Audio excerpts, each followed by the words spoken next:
¿Cuál es tu historia de vi algo que no puedo explicar?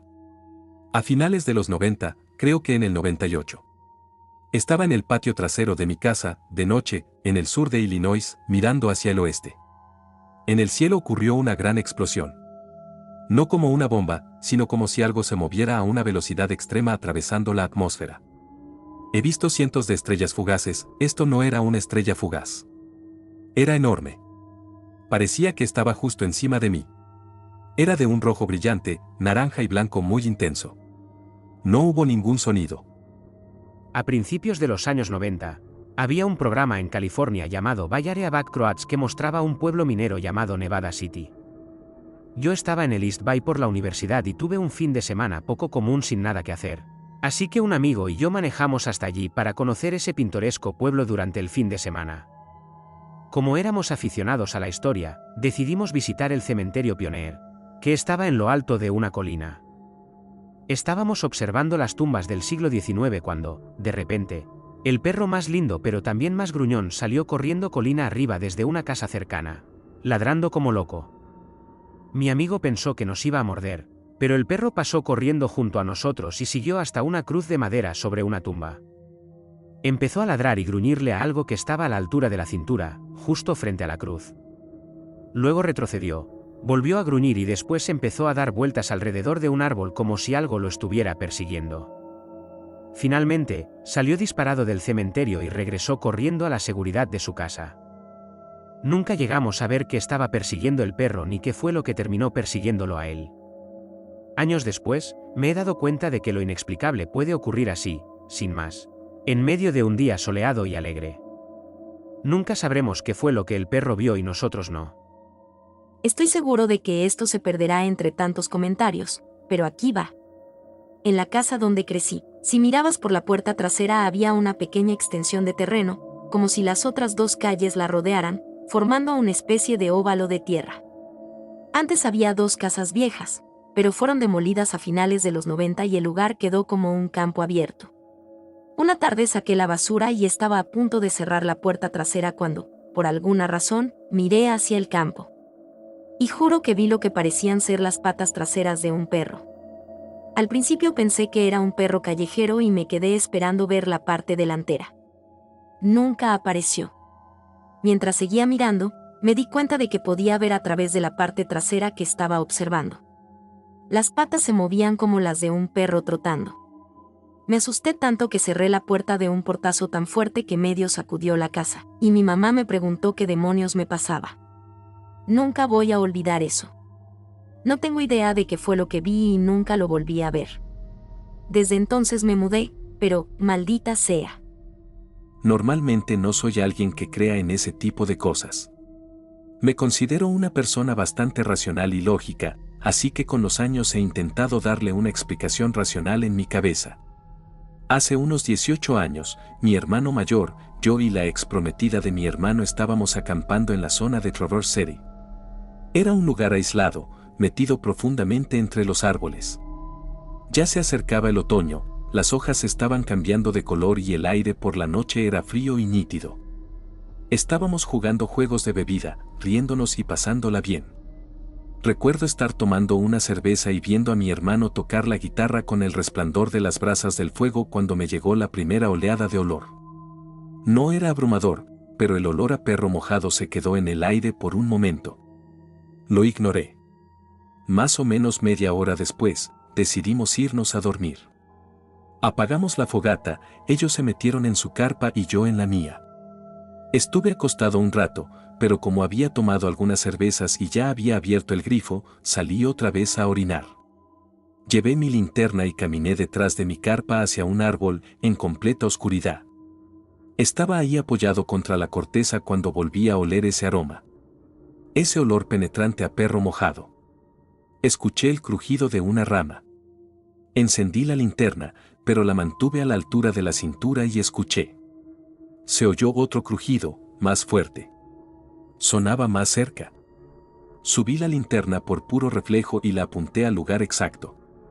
A la luz de la linterna, escondido detrás de un grupo de árboles a unos 15 metros de mí, había algo que solo puedo describir como la cabeza de un pastor alemán, pero más grande, mirándome.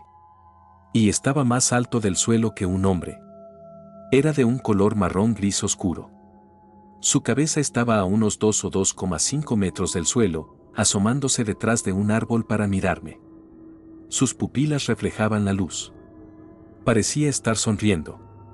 En ese instante, el cierre de la carpa de mi hermano se abrió de golpe. Alumbré rápidamente su carpa y luego volví a apuntar hacia la línea de árboles. Pero cuando iluminé de nuevo el árbol, ya no estaba. Una pequeña rama se balanceaba por el movimiento, como si algo hubiera salido corriendo. Y el vapor de su respiración quedó suspendido en el aire, justo donde había estado su cabeza. Sentí una oleada de terror recorriéndome el cuerpo. Pienso mucho en esa noche. No lo he mencionado demasiado con los años, pero cambió mi manera de ver las cosas. Me hizo pensar que quizá, como especie, no sabemos tanto como creemos. Nochebuena, hace casi 2 décadas, en una zona rural del sur de Australia. Me estaba despidiendo de la casa de una amiga y, mientras me acompañaba hasta el auto, bromeamos con eso de que nunca se es demasiado viejo para mirar el cielo en Nochebuena, jaja. Ambas levantamos la vista y vimos exactamente lo mismo. Un objeto moviéndose muy lentamente en el cielo, avanzando de forma constante hacia el norte, no tan alto como vuelan los helicópteros, pero tampoco tan bajo como para distinguir muchos detalles. Silencioso, sin luces. Parecía del tamaño de un auto pequeño o mediano, definitivamente no era un ave ni un animal. Las dos lo observamos, asombradas, durante unos segundos, y luego corrimos de vuelta a la casa para decirle al esposo de mi amiga que sacara el trasero afuera porque habíamos visto el trineo de Papá Noel. Él era un hombre muy serio, extremadamente escéptico y sarcástico, y no tenía ninguna paciencia para las fantasías de nosotras dos. Aún así, insistimos tanto que salió. Se quedó completamente en silencio a nuestro lado mientras señalábamos la silueta oscura, aún apenas visible en el cielo que se iba oscureciendo, mientras continuaba su camino hacia el norte. Le pedimos una explicación, alguna idea de qué podía ser, pero no tenía ninguna. Solo nos dijo que éramos demasiado grandes para creer en tonterías y volvió a entrar a la casa. Ninguno de nosotros había estado bebiendo ni consumiendo drogas. Yo tenía finales de mis 20s o principios de mis 30s y mi amiga y su esposo estaban ambos en sus primeros 60. La tecnología de drones de esa época no daba para algo así. Estaba demasiado oscuro para ver exactamente qué era, pero volaba demasiado bajo para ser cualquier tipo de avión comercial, y la ausencia total de luces y sonido no coincidía con un avión ni con un helicóptero. Sabemos que no era un trineo, pero... De cualquier manera, desde esa Nochebuena, cada Navidad paso mucho tiempo afuera observando el cielo, por si acaso. Y no estoy usando esto como un ejercicio de escritura creativa.